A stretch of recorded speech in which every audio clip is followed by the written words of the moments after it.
ഇന്നത്തെ Christmas item നോക്കിയാലോ, ഒരു സ്ക്വയർ ഷേപ്പിലെ പേപ്പർ എടുക്കണം. അതൊന്ന് ദേ ഇതുപോലെ മടക്കി കൊടുത്തിട്ട് ഈക്വൽ ഡിസ്റ്റൻസിലൊന്ന് നമുക്ക് കട്ട് ചെയ്തെടുക്കാവുന്നതാണ്.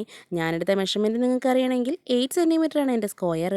അതുപോലെ ഈക്വൽ ഡിസ്റ്റൻസ് ആണെങ്കിൽ ഞാനൊരു 1 സെൻറ്റിമീറ്റർ വെച്ചിട്ടാണ് ഈക്വൽ ഡിസ്റ്റൻസ് ഇതുപോലെ കട്ട് ചെയ്തെടുത്തേക്കുന്നത്. ഇനി കട്ട് ചെയ്ത് കഴിഞ്ഞാൽ അടുത്ത പരിപാടി എന്തുവാ? ഒട്ടിപ്പ് തന്നെ. അപ്പം നമുക്കിതൊന്ന് ഓപ്പൺ ചെയ്യണം. നമുക്ക് ഓരോ സ്ട്രിപ്പായിട്ട് ഇതുപോലെ ഒട്ടിച്ചു കൊടുക്കാവേ. ഒട്ടിച്ചു കൊടുക്കുമ്പം ഇടയ്ക്കിടയ്ക്ക് ഓരോ സ്ട്രിപ്പ് നമുക്ക് സ്കിപ്പ് ചെയ്യാൻ മറക്കില്ല കേട്ടോ. ഫസ്റ്റ് വൺ ഒട്ടിച്ചു, നമുക്ക് തേർഡ് വൺ ഇനി ഒട്ടിക്കാം. അതുപോലെ ഫിഫ്ത്ത് വൺ ഇതുപോലെ ഒട്ടിച്ചെടുത്താൽ മതി കേട്ടോ. ഇനി നമ്മൾ സ്കിപ്പ് ചെയ്ത സംഭവങ്ങളൊക്കെയോ അതുങ്ങളെയൊന്നും വെറുതെ വിടില്ല കേട്ടോ. നമുക്ക് തിരിച്ച് വെച്ചിട്ട് ഒട്ടിച്ചു കൊടുക്കാം. അപ്പോൾ ഇതുപോലൊരു സംഭവം കിട്ടിയില്ലേ. ഇനി ഇതിങ്ങനെ വേണേൽ ഹാങ് ചെയ്യാം. ഞാൻ പക്ഷേ അതല്ല ചെയ്യാൻ പോണത്. ഞാനൊരു ഇതിൻ്റെ 6 എണ്ണം ചെയ്തെടുത്തിട്ടുണ്ട്. ഇനി ഇതെല്ലാം ഒന്ന് ഒട്ടിച്ച് നോക്ക്.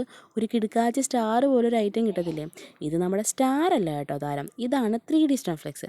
ഇഷ്ടപ്പെടുവാണെന്നുണ്ടെങ്കിൽ വീഡിയോ ലൈക്ക് ചെയ്യാനും അതുപോലെ ഇഷ്ടപ്പെടുവാണെങ്കിൽ ഒരു റെഡ് ഹാർട്ടെങ്കിലും കമൻറ്റ് ചെയ്യാൻ മറക്കല്ലേ കേട്ടോ. എന്നെ സപ്പോർട്ട് ചെയ്യാൻ പ്രത്യേകിച്ച് പറയേണ്ട ആവശ്യമില്ലല്ലോ. അപ്പോൾ